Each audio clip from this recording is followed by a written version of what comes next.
politique, il n'a pas été son chef de gouvernement. Emmanuel Macron et Bernard Cazeneuve ont seulement cohabité dans l'équipe de Manuel Valls. C'est donc en ancien collègue que l'éphémère Premier ministre adresse des conseils et remontrances à l'actuel chef de l'État.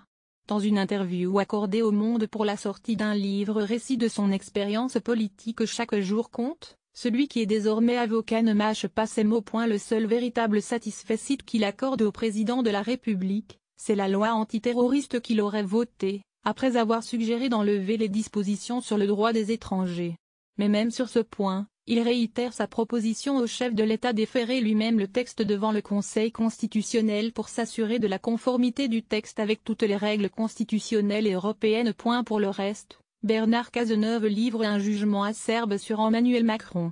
Il s'en prend au ton employé par le président de la République dans ses diverses sorties qui ont fait polémique, des fainéants à ceux qui foutent le bordel. Le président de la République incarne la nation tout entière. Il est condamné à la retenue. La politique ne consiste pas à dire tout ce qu'on pense à tout moment, mais à ne jamais dire le contraire de ce qu'on pense, ce qui est différent, estime l'ex-premier ministre qui ajoute une pique encore plus pointue l'idée, véhiculée en son temps par Nicolas Sarkozy, qu'un bon président est forcément transgressif, n'est pas juste.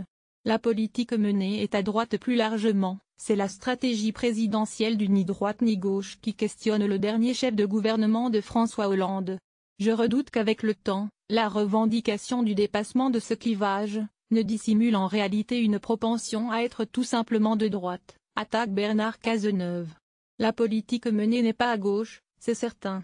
Elle est même à droite, précise-t-il. Exemple avec le budget actuellement en discussion.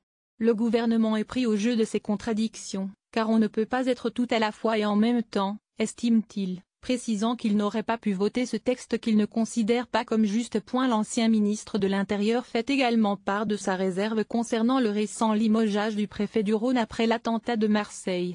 S'il y a de dysfonctionnements, il faut les corriger absolument, mais cela doit se faire dans une relation de confiance et non de défiance à l'égard des fonctionnaires qui sont en première ligne, indique Bernard Cazeneuve qui dit avoir pris du recul avec la vie politique mais se garde de toute déclaration définitive. Lire aussi, dans une interview au Spiegel, Macron se défend d'être arrogant et s'en prend aux envieux en attendant le nouveau Premier ministre. Les collaborateurs de Cazeneuve se sont amusés à Matignon pour suivre les dernières actualités en direct sur le HuffPost. Cliquez ici à voir également sur le HuffPost. Envoyer une correction.